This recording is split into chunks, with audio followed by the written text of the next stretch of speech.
Everyone, आज का हमारा टॉपिक है ओबेसिटी के ऊपर। वेट लॉस के कुछ एक्सरसाइज के बारे में, वेट लॉस के कुछ आसन के बारे में, वेट लॉस के कुछ प्राणायाम और कुछ ऐसे होम रेमेडीज, कुछ ऐसे खाने में, डाइट में कुछ ऐसा करके हम अपने वजन को जल्द से जल्द कम कर सकते हैं।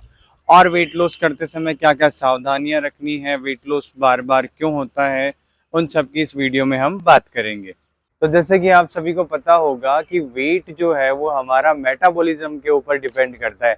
अगर आपका मेटाबॉलिज्म स्लो है तो क्या होगा, आपका जो एनर्जी लेवल है वो बॉडी में कम होगा। आपका जो मेटाबॉलिज्म क्या करेगा, जो भी आप फूड ले रहे हो उसको फैट में ही कन्वर्ट करता रहेगा, वो फैट में ही कन्वर्ट होता रहेगा। तो मेटाबॉलिज्म को स्ट्रॉन्ग करने के लिए भी कुछ ऐसी एक्टिविटी करनी जरूरी है। अब वेट लॉस के लिए आप वॉक तेज कर सकते हैं, रनिंग करके भी कर सकते हैं, बट योगा में, आसन प्राणायाम में ऐसे कौन से अभ्यास है जिससे आपका वेट कम होने के साथ साथ मेंटेन रहे? क्योंकि आपने बहुत से लोगों को ये कहते हुए सुना होगा कि हमने रनिंग की, हमारा वेट लॉस हो गया, हमने बहुत कुछ एक्टिविटी एक्सरसाइज करी, उससे हमारा वेट लॉस हो गया। बट योगा से जिन जिन लोगों ने वेट लॉस किया उनका वेट उतना ही रहता है, बार बार रिड्यूस नहीं होता। क्यों? ऐसा क्यों? क्योंकि आपका जो मेटाबॉलिज्म है वो योग करने से वो सुधरता है। आपका जो एनर्जी लेवल का हार्मोन है उसको हम क्या करते हैं, अच्छे से एक्टिवेट करते हैं, और वो जब एक्टिवेट होता है तो आप देखोगे कि आपका जो रिड्यूस है वो इतना तेजी से रिड्यूस होता है और वो बार बार नहीं बढ़ता है। तो सबसे पहले हम 3 से 4 चरण लेंगे। खड़े होके करने वाले अभ्यास, बैठ के करने वाले अभ्यास, सीधे लेट के और उल्टे लेट के करने वाले अभ्यास। स्टार्ट करने से पहले आप वार्म अप कर लेते हैं। ऐसे स्पाइन को रोटेट करेंगे, इनहेल करके ऐसे बैक, एक्सहेल करके ऐसे आगे। पहले इसको ऐसे क्लॉक किया और एंटी क्लॉक किया। अब ये इसलिए करनी जरूरी है क्योंकि वेट लॉस की एक्सरसाइज, आसन प्राणायाम जब आप स्टार्ट करते हो तो क्या होता है, आपको पैर से आगे पीछे रोटेट करना होता है। तो कई बार क्या होता है, नसों में स्ट्रेच आ जाता है, मसल स्ट्रेच आ जाता है। तो अपनी लोअर बैक को ऐसे 25 टाइम ऐसे क्लॉक करना है और 25 एंटी क्लॉक। स्टार्ट करते हैं जंपिंग जैक से। श्वास को भर के दोनों हाथ ऊपर और बाहर छोड़ के ऐसे वापस नीचे। इसका अभ्यास आपको कम से कम स्टार्टिंग में 50 टाइम करना है, फिर धीरे धीरे इसको बढ़ा के 100 तक लेके जाना है। साइड जंप के बाद में ऐसे फ्रंट जंप, इसका भी अभ्यास स्टार्टिंग में आपको इजीली ये 100 हो जाएंगे। काउंटिंग अपने हाथों से करेंगे, 1 2 3 4 5 6 8 9 10 12 13 14 ऐसे करके पूरा 100 तक लेके जाना है। बात करते हैं दोनों हाथ ऐसे सामने, कटी चक्रासन। श्वास को भर के ऐसे पीछे बाहर छोड़ के आगे, फिर भर के पीछे ऐसे, फिर बाहर छोड़ के आगे। इसका भी अभ्यास आपको दोनों साइड 25 टाइम करना है। तो आपका जो पेट का जो बेली फैट है वो इससे पूरा रिड्यूस हो जाएगा। फिर नेक्स्ट हम बात करेंगे त्रिकोण आसन। श्वास को भर के ऐसे नीचे, बाहर छोड़ के ऊपर, फिर भर के ऐसे नीचे, फिर बाहर छोड़ के ऊपर। अगर आप अपने साइड फैट को जल्दी कम करना चाहते हैं तो ये अभ्यास आपके लिए बहुत ही ज्यादा फायदेमंद रहने वाला है। इसका भी अभ्यास आप 20 से 25 बार लगातार कर सकते हैं। स्टैंडिंग में नेक्स्ट हम बात करेंगे तिर्यक ताड़ासन। को भर के ऐसे लेफ्ट, बाहर छोड़ के सीधा, फिर भर के ऐसे राइट, फिर वापस ऐसे सीधा। इसका अभ्यास भी आपको दोनों साइड से 25 टाइम करना है। पादहस्तासन, दोनों हाथ ऊपर, हस्तोत्तानासन। मैक्सिमम पीछे की तरफ बेंड करना है, फिर एक्सहेल करके ऐसे आगे। ये अभ्यास भी कम से कम 50 टाइम तक करना है।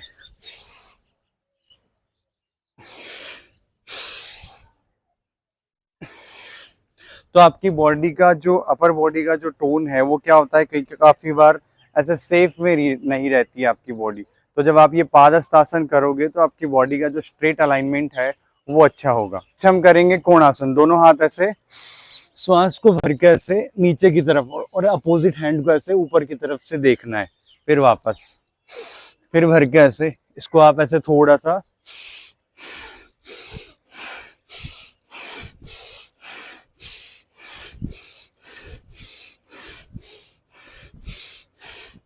ये भी आप कम से कम स्टार्टिंग में 100 टाइम तक कर सकते हैं। एक चीज का ध्यान रखना, जिनको भी बैक पेन रहता है वो स्टैंडिंग में जो फॉरवर्ड बेंडिंग वाले अभ्यास है वो ना करे, अदरवाइज क्या होगा, उनको बहुत ज़्यादा बैक पेन हो जाएगा। तो बैक पेन वाले इस चीज़ को अवॉइड करें। तो जो मैंने और आसन बताए थे स्पाइन को रोटेट वाले और कटी चक्रासन, वो अभ्यास आप बैक पेन वाले कर सकते हैं। स्टैंडिंग आसन करने के बाद हम थोड़ी सी देर बटरफ्लाई करेंगे। अपने पैर के जो काफ मसल है, अपने अपर थाइज है, बैक थाइज है, उनको थोड़ा सा रिलैक्स देंगे। बटरफ्लाई से भी क्या होता है, आपका जो पेल्विस फ्लोर है वो एक्टिवेट होता है, थाइज का जो फैट है वो भी धीरे धीरे कम होता है। नेक्स्ट हम करेंगे स्थित कोणासन। दोनों पैर ऐसे साइड में खोल लेंगे, अपने टो को सीधा रखेंगे, दोनों हाथ ऐसे, और ऐसे जो हाथ आपका पीछे जा रहा है उस हाथ की तरफ देखेंगे। ये अभ्यास भी आप कम से कम 100 टाइम तक करेंगे। फिर इसको धीरे धीरे बढ़ाना है, 200, 250, 300, 350, 500 तक ये अभ्यास इजीली 5 से 10 मिनट में हो जाता है। तो जब आप ऐसे लगातार करते हो तो जो आपका पेट है और आपके पैर का पेट है, हाथ का है, यहाँ से शोल्डर्स के नीचे से यहाँ से स्किन लटकने लग जाती है, तो वो भी जब आप ऐसे लगातार करोगे 100 to 200 टाइम, तो वो भी धीरे धीरे क्या होगी, आपकी कम होने लगेगी। बात करेंगे चक्की आसन। ये चक्की आसन ओबेसिटी वालों के लिए, वेट लॉस जर्नी वालों के लिए सबसे ज़्यादा बेनिफिशियल आसन है, क्योंकि जब आप ऐसे श्वास को भर के पीछे की तरफ आते हो और बाहर छोड़ के ऐसे हाथ आगे लेते हो, तो पेट के जितने भी इंटरनल ऑर्गन्स हैं आपके, वो एक्टिवेट होते हैं। आपने देखा होगा पहले के ज़माने में जो महिलाएं थी वो चक्की चलाती थी। सुबह सुबह गेहूं का आटा, बाजरे का आटा, दलिया, ये सब जितने भी धान होते थे उनके पिसाई के लिए चक्की चलाती थी। तो इससे क्या होता था, उनके जो पेट का जो फंक्शनिंग है, पेट की जो भी फंक्शनिंग है वो अच्छी रहती। जब पेट की फंक्शनिंग अच्छी रहती थी तो ना तो उनको मोटापा आता, ना उनको पीरियड से रिलेटेड जो भी डिसऑर्डर थे वो भी कभी नहीं मिलते। आज होने का मेन रीज़न यही है कि जो उनका जो चक्र चल रहा था, जो चक्की चलाने की जो एक परंपरा थी, वो उनकी खत्म हो चुकी है। तभी आपने देखा होगा कि फीमेल्स में सबसे ज़्यादा थायराइड की प्रॉब्लम होती है। तो वो थायराइड की प्रॉब्लम तभी होती है क्योंकि जो आपका मेटाबॉलिज्म वो इतना स्लो हो जाता है कि वो एनर्जी लेवल प्रोड्यूस करने वाले हार्मोन्स को भी धीरे धीरे क्या होता है, डाउन लेके जाता है। तभी महिलाओं में सबसे ज़्यादा जो वेट लॉस की जो प्रॉब्लम है वो देखने को मिलती है, उनको ही ज़्यादा वजन है वो बढ़ता है। तो चक्की आसन जब आप ऐसे करते हो जैसे मैंने बताया, और ऐसे पैर खोल के भी आप चक्की आसन का अभ्यास अच्छे से, पहले ऐसे क्लॉक घुमाया, इसमें भी यही सावधानी रखनी है कि आपको हाथ ऐसे आगे की तरफ रखने हैं। पहले क्लॉक घुमाया, फिर ऐसे एंटी क्लॉक घुमाया। ये भी कम से कम 50-50 बार ये अभ्यास कर सकते हैं। ध्यान रखना, बैक पेन वाले चक्की आसन के अभ्यास को अवॉइड करें और स्थित कोणासन के अभ्यास को भी अवॉइड करें। हम नेक्स्ट अभ्यास करेंगे सीधे लेट के करने वाले अभ्यास।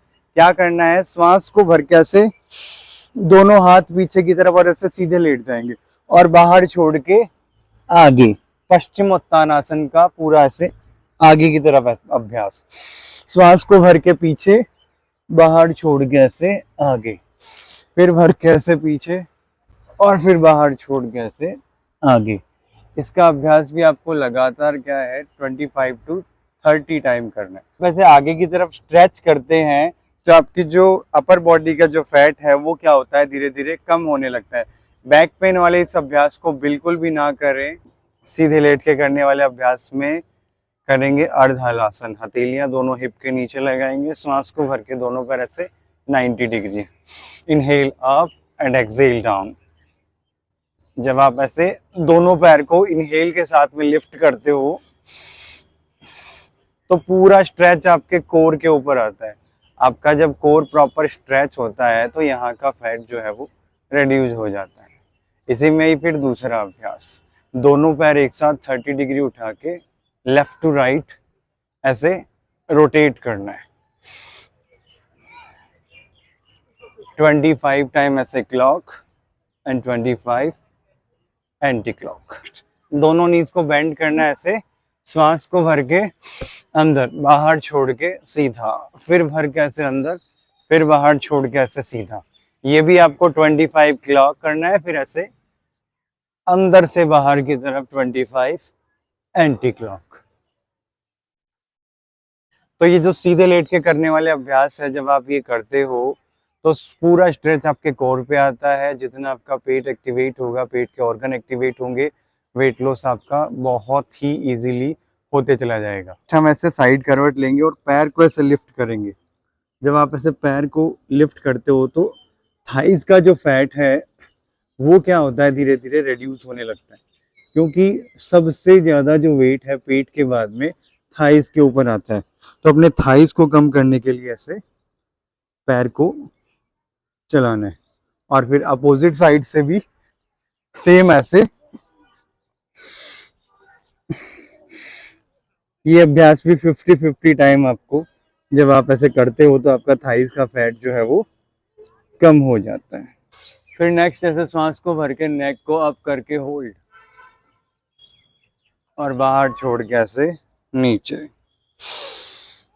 इनहेल करके ऐसे अप एंड एक्सहेल डाउन नीचे। अब आपका क्वेश्चन होगा कि मैं गले से स्ट्रेच करने से कैसे वेट लॉस कर सकता हूँ। यहाँ आपके थायराइड ग्लैंड होता है, वो क्या करता है, एनर्जी लेवल के हार्मोन को प्रोड्यूस करता है। तो जितना ज़्यादा आप एनर्जी लेवल के हार्मोन को, गले को ऐसे स्ट्रेच करके एक्टिवेट करते हो तो नेचुरली बिना कुछ किए ही आपका जो वेट है वो रिड्यूस है वो होने लगता है। तो इसको ऐसे एंटी क्लॉक 5 टाइम और 5 टाइम क्लॉकवाइज। तो जब आप ऐसे रोटेट करते हो तब भी क्या होता है, आपका जो एनर्जी लेवल का जो हार्मोन है, थायरोक्सिन हार्मोन है, वो थायराइड ग्लैंड से प्रोड्यूस होता है। वो धीरे धीरे क्या होता है, एक्टिवेट होने लगता है, आपका मेटाबॉलिज्म सुधरता है और आपका वेट लॉस भी है वो धीरे धीरे होने लगता है। तो ये सारा जो पैकेज है वो वेट लॉस का। और अगर आपको वेट लॉस के बारे में और ज़्यादा इन्फॉर्मेशन चाहिए, और बातें जाननी है, तो आप मुझे नीचे दिए गए कमेंट बॉक्स में बताएं। और अगर आप मेरी ऑनलाइन क्लास से जुड़ना चाहते हैं तो मुझे कमेंट में मैसेज करें।